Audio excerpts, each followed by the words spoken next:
1926, and he served there for 3 years. He was a barrister also, and he was a philosopher of first rank who talked about the relevance of Islam in the modern 20th century, the times to come.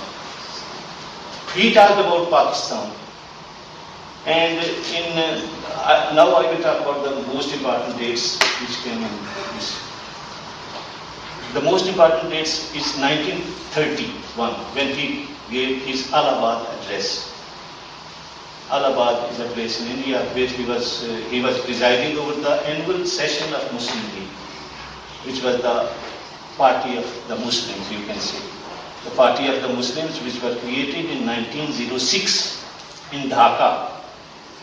And that party was created to safeguard the rights of Muslims in South Continent.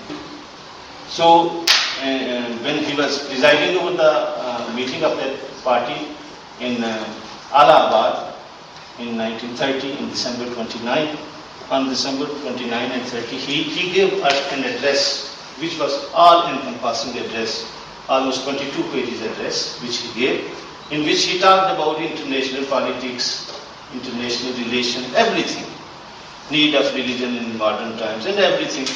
And specifically for the first time in that lecture, he demanded for the creation of a Muslim state or states within India or outside it, a state of the Muslims where they can practice their own religion independently and freely, and where they can realize the precepts, the concepts and everything which they loved. That is Islam, where they can practice their own religion independently and freely. This was very important milestone in the creation of Pakistan. His address of Allahabad. I will not go into detail of this address. This is 22 pages address, very long. And he has talked about even Martin Luther King, even reformation of Christianity, even the separation of church and state, even the importance of economy in politics, even about communalism, socialism, capitalism, and many things. So I will not go into detail of that. After that, in 1940, 10 years after that, there was a Lahore resolution, which afterwards, and very ironically so, that was called as Lahore resolution, but some newspapers, some Hindu newspapers called it sarcastically as Pakistan resolution. And then it became famous with this name, the Pakistan resolution. And that was in Mantu Park, Lahore. And Mr. Jaswant Singh, just for the sake of your interest, when he visited Pakistan with Atal Bihari Vajpayee, the Indian Prime Minister, in 1999, for the first time Indian Prime Minister went to the Mantu Park, the place where this resolution was passed. There is a minaret, a very high minaret in Lahore, in Mantu Park, just to commemorate this resolution, this which is called as Pakistan resolution. And there he said, I still remember Mr. Vajpayee said that even if we didn't accept Pakistan, as you say, but today, here at this place, I say that you are a reality, and you are a reality for last more than a half a century. And at that time, if you recall, Pakistan had become a nuclear power just a year before, India and Pakistan both simultaneously. So he said, you are a reality, and I accept you as a country. And at that time, Mr. Jaswant Singh said that when I was going toward that place, I thought to write about Mr. Jinnah. Why I thought to write about Mr. Jinnah, he says, because I was attracted to him. I was drawn to him. He said this phrase, you can see on YouTube, 4 times. I was drawn to him. I was drawn to him. He was so important, so attractive a personality. So then, now I will talk about only Mr. Jinnah, I think. How much do you have to talk? I have much time? Maybe you can speak for 1 hour, then you have questions. Yes, I have spoken for half an hour. I don't. All right, Then It's about happiness. half an hour. Yes, then as far as Mr. Jinnah is concerned, he was a true parliamentarian. He was unique in so many ways. Not that he is a leader from my country, but from independent sources, even from his bitterest enemies, you will listen these words, that he was a man of character. He was a man of vision. He was a man of principles. You won't find many leaders in 20th century who never went to jail, who never went to jail in spite of such a long struggle, such arduous struggle. And he created not only a country. First, he gave a sense of community to the Muslims. Then he created a country for them. And all these things were done, but he never went to a jail. He was a constitutionalist. He never believed in anything extra-constitutional. He never believed in violence. He never believed in anything like that. So his whole life was based on principles.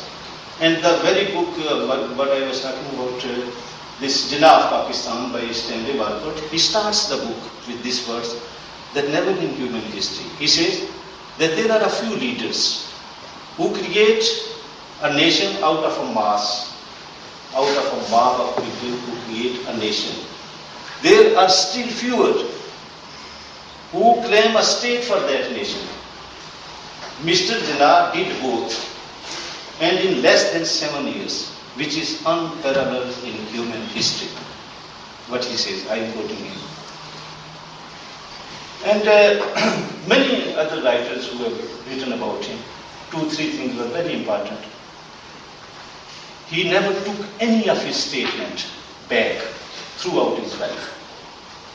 Whatever he said, he stood to it. He was very, very clear about everything. He never spoke like politicians.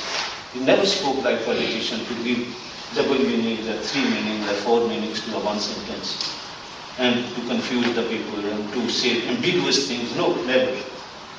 He was very, very clear about everything. He was very, very honest.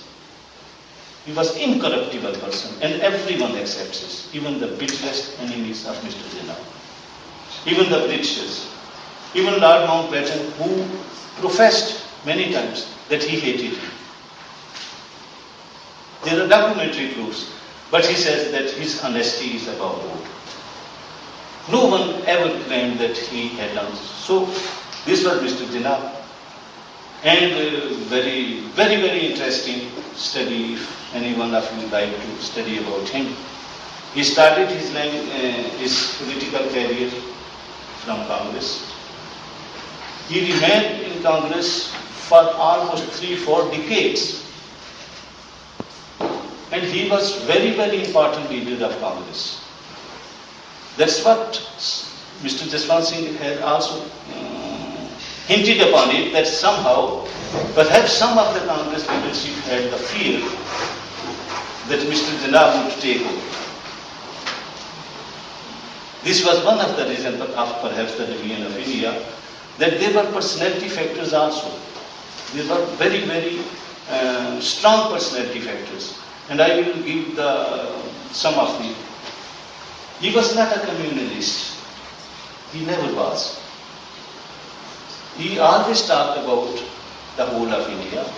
He was in the forefronts in the struggle for the independence of India from the Britishers.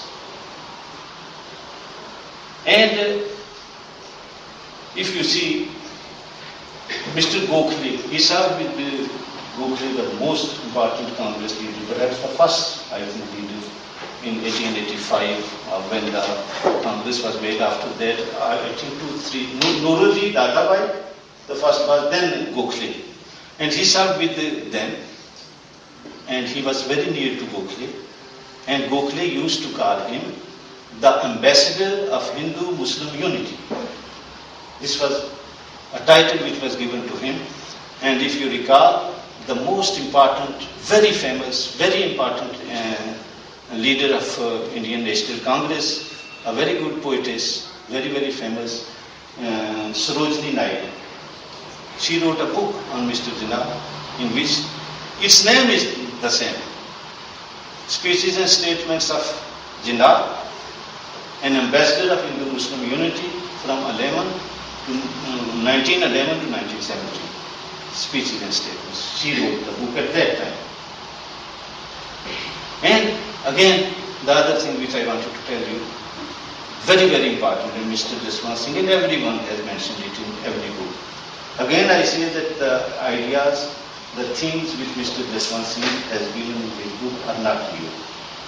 Many people have given them, but he was perhaps the first Indian of this stature who, without any bias, tried to analyze the situation, analyze this great event, how it happened, why it happened.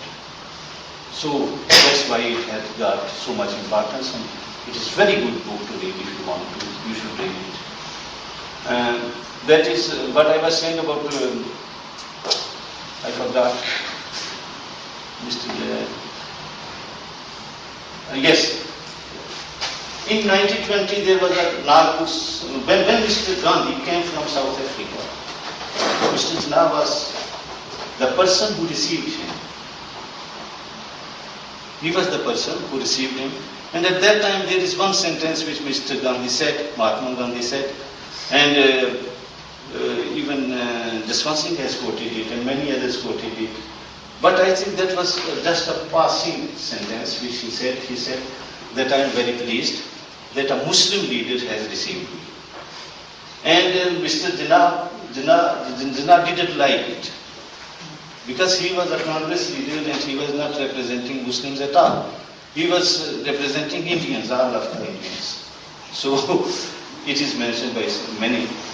But Mr. Jinnah, he was simultaneously the member of Congress and the member of Muslim League in 1916. This is very strange. And both the parties, he was the person behind the scenes who worked to